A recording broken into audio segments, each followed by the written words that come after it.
O cezhraničnej spolupráci stredných škôl medzi PGčkami v Levoči a Českom Berómne sme vás už v našom vysielaní informovali, no a dnes vám priblížime ďalší podobný projekt medzi školami v Čechách a na Slovensku. V uplynulých dňoch pripravilo Gymnázium svätého Františka Asiského v Levoči spolu s partnerským gymnáziom v Brne zaujímavú viacdňovú aktivitu tentokrát v našom meste. Je to naša partnerská škola, Cyrilometodejské gymnázium z Brna.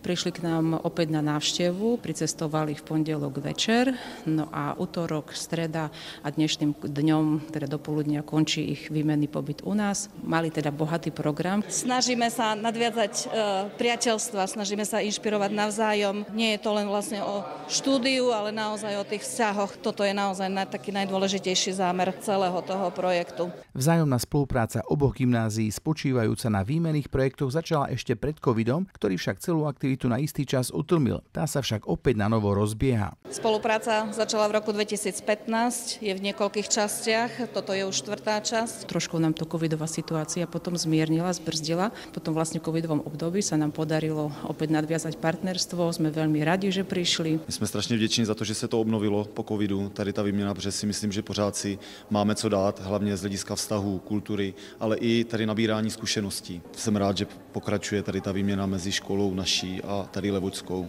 Opravdu si toho ceníme. Pre niektorých študentov Brněnského gymnázia to bola jedna z mála návštev na Slovensku, no sú medzi nimi takí, ktorí majú jedného alebo dokonca oboch rodičov Slovákov. Máte slovenských priateľov, známych rodiny? Hej. A z ktorej oblasti pochádzajú rodičia?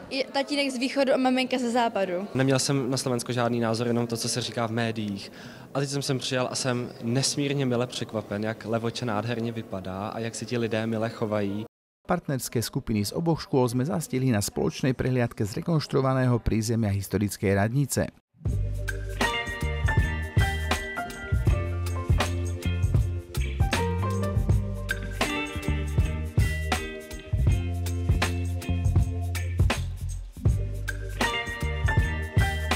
Každá takáto výmena žiakov a pedagógov medzi Brnom a Levočou sa nesie v duchu istej vzdelávacej aktivity a inak tomu nebolo ani tento raz. Vždy sa snažíme prechádzať vlastne cez také školské predmety, aby sme podchytili rôzne oblasti, cez geografiu, biológiu, históriu, momentálne cez literatúru, hlavne slovenskú literatúru u nás v Levoči. Čakáme, že sa dozvieme niečo o českej literatúre, keď prídeme do Čiech, do Brna. Tak jak to nachystali letos z hlediska slovenské literatury, tak si myslím, že je to skvělá zkušenost a že vlastně naši studenti třeba neměli povědomí o autorech různých a tak, jak to pro nás připravili, tak si myslím, že získají a hodně si toho budou pamatovat naši studenti. Pre nás Slovákov je čeština vďaka českým televíznym programom a českej kinematografii jazykom takmer rodným, čo sa ale opačne povedať nedá. Čo slovenský jazyk, slovíčka slovenské, veľká bariéra pre vás? Řekl bych, že ani ne, naše rodina je na Slovácku, žijí na Jižní Moravě, takže něco rozumím. Jazyková bariéra nejenom takové to nářečí, co tady je, tomu někdy nerozumím, ale slovenština jako taková je velmi krásná a myslím si, že opravdu dobře rozumím. Aké sú vaše postrehy s ich vzťahom k slovenčine? Zistil som, že niektorí chlapci majú aj taký, že majú taký reflex, že už prehodia do slovenčiny, keď niekto rozpráva na neho po slovensky.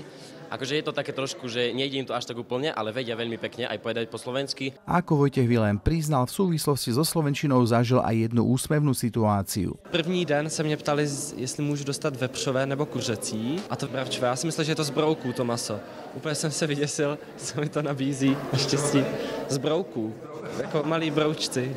Okrem programu v škole navštívili české deti aj našu knižnicu a dokonca i divadlo. Čo je pre nich nezabudnutelné, je, že boli v utorok v divadle v Spišskej Novej Vsi, kde si mohli pozrieť inscenáciu divadlo Sneh nad Limbou a v nich to zanechalo veľmi taký aj citový a kultúrny zážitok. Bylo to velmi silné a opravdu to bylo jedno z nejkrásnějších vystoupení, co jsem kdy v životě viděla. To divadlo bylo dokonalé, úplně perfektní. To mě opravdu dojalo. My jsme seděli na jevišti hnedka vedle herců, v podstatě 1,2 metru od toho herce a zamávalo to se mnou, protože jsem byl blízko, měl jsem pocit, že jsem součástí toho děje. Ako svorne potvrdili naši respondenti, spoločný pobyt v Levoči určite v deťoch i pedagógoch zanechal svoju pozitívnu stopu. Bylo to velmi inspirativní a máme takové přátelské vztahy, které si myslím, že budou trvat do naší dospělosti, že se budeme potom vídat i dále. A bylo to velmi obohacující i po té stránce, že jsme poznali slovenskou literaturu i po té stránce bratrské mezi Čechmi a Slováky. Já si myslím, že právě ten největší přínos je v navázání těch vztahů, hlavně s ohledem na dnešní dobu, co se všechno děje i ve světě. A myslím si, že Češi a Slováci k sobě mají blízko, jak kulturou, tak my doufáme, že ty studenti, nejenom, že ty vztahy navázali teď a že ty vztahy neskončí a budou třeba nějakým způsobem pokračovat. A ako na záver prezradila riaditeľka tu našej školy, vo vzájomných aktivitách hodlajú pokračovať i naďalej. Už na budúci rok v marci by mali levodskí gymnázisti navštíviť svojich priateľov v centre Južnej Moravy v Brne.